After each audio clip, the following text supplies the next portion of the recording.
Hello દોસ્તો, કેમ છો? સ્વાગત છે તમારું મારા યુટ્યુબ ચેનલ પર। આજે હું બટાકાની રસાવાળી ભાજી અને પૂરી બનાવવાની છું। આ ટેસ્ટમાં બહુ જ ફાઇન લાગે છે અને ખાવામાં પણ બહુ ટેસ્ટી હોય છે। આ તમે સવારે નાસ્તામાં પણ બનાવી શકો છો, રાત્રે જમવામાં પણ બનાવી શકો છો અને બપોરના જમવામાં પણ બનાવી શકો છો।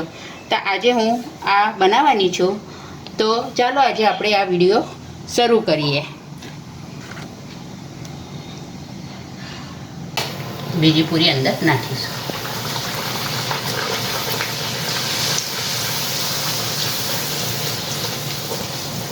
હવે આ રીતના આપણે બધી પૂરી તળી લઈશું। આપણું શાક રેડી થઈ ગયું છે। હવે આપણે ગેસ બંધ કરી દઈએ।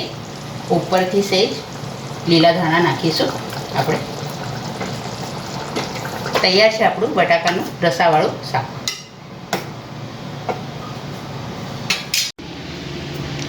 મેં રોટલીનો ઘઉંનો લોટ લીધો છે। હવે એમાં આપણે 2 ચમચી જેટલો રવો નાખીશું।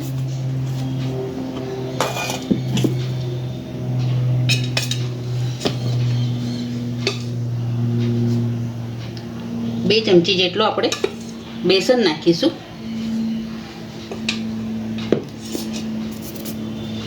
સ્વાદ પ્રમાણે મીઠું નાખીશું આપણે અને 1 ચમચી જેટલી આપણે ખાંડ નાખીશું।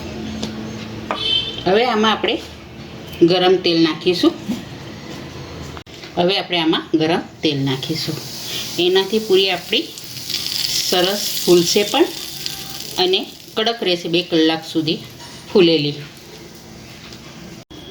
હવે ગરમ તેલ છે પહેલાં એટલે હાથ નહીં નાખવાનો, આપણે પહેલાં ચમચીથી હલાવી લઈશું।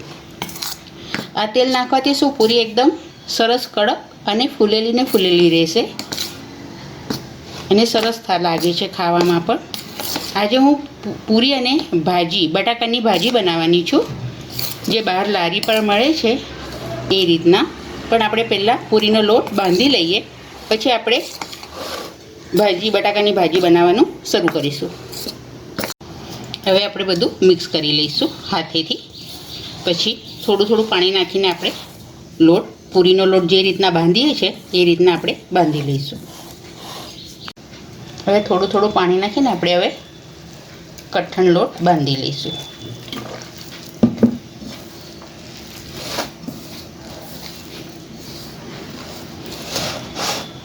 હવે આપણો લોટ બંધાઈ ગયો છે। હવે થોડું તેલ નાખીને આપણે બરાબર મસળી લઈશું અને 15 મિનિટ માટે આને સાઈડમાં મૂકી દઈશું। તો લગીને આપણે બટાકાની રસાવાળી ભાજી બનાવી લઈએ।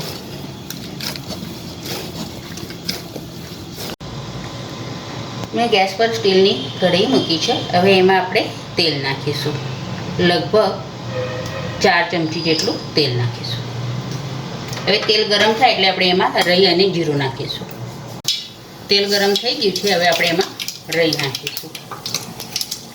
રાઈ તતડે એટલે આપણે અડધી ચમચી જીરું નાખીશું। 1 તેજપાન નાખીશું અને આ લીલા મરચાં છે, બે લીધા છે, ઊભા કાપા કરી લીધા છે, એ નાખીશું આપણે। હવે આને હલાવી લઈશું।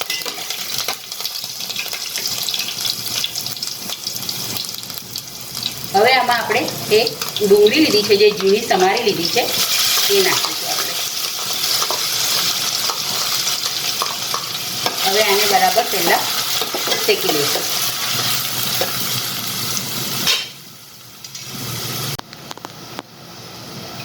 એમાં 5 ચમચી હિંગ નાખીશું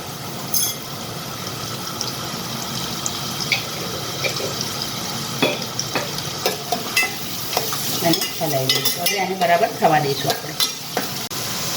હવે ડુંગળી આપણી સતળાઈ ગઈ છે। હવે આપણે એમાં 1 ચમચી આદુ અને લસણની પેસ્ટ નાખીશું। હવે ફરી આપણે એને એક મિનિટ માટે સાતળી દઈશું, એટલે લસણનો જે કાચુંપણ હોય એ દૂર થઈ જશે। હવે આમાં અડધી ચમચી હળદર નાખીશું। 1 ચમચી જેટલું લાલ મરચું નાખીશું અને 2 ચમચી જેટલું ધાણા જીરું નાખીશું। આનાથી આપણો શાકનો રસો થોડો જાડો થશે। હવે આપણે પહેલાં હલાવી લઈશું.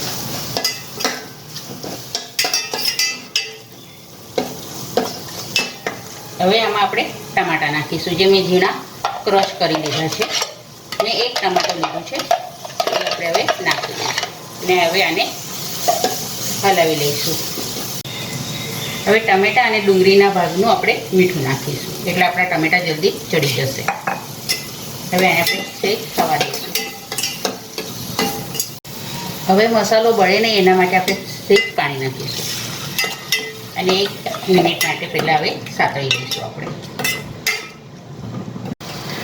હવે મસાલો આપણો તેલ છોડવા લાગ્યું છે. હવે આપણે એમાં મેં 3 બટાકા લીધા છે એ આપણે હાથથી જ હવે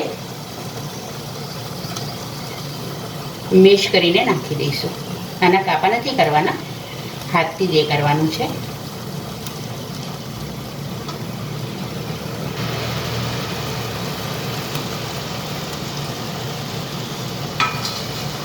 હવે આપણે આને હલાવી લઈશું.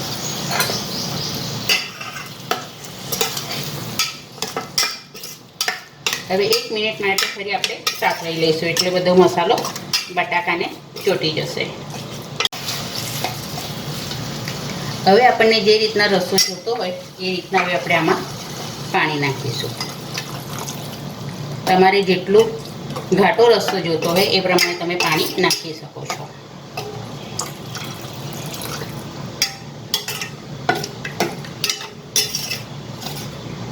હવે આમાં હું મેગી મસાલો નાખવાની છું, એનાથી બહુ સરસ ટેસ્ટ આવશે.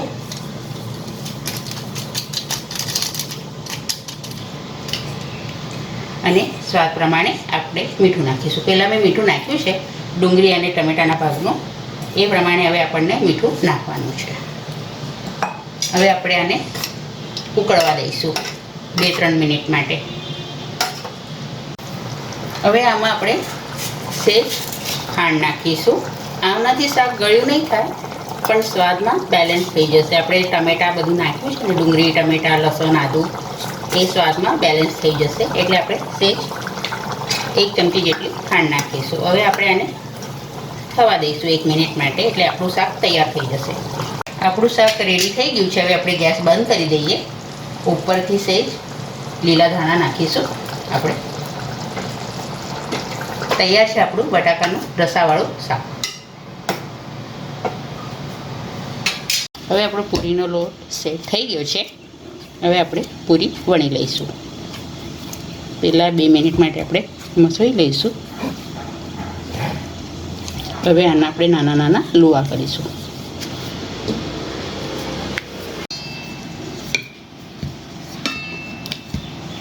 આ રીતના બહુ જાડી પણ નહીં, બહુ પાતળી પણ નહીં, એ રીતના આપણે પૂરી વણી લઈશું.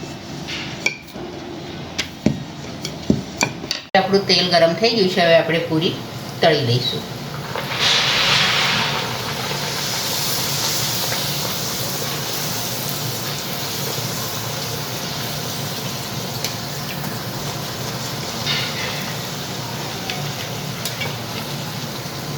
આપણી પૂરી તળાઈ ગઈ છે. હવે આપણે કાઢી લઈશું. બીજી પૂરી અંદર નાખીશું.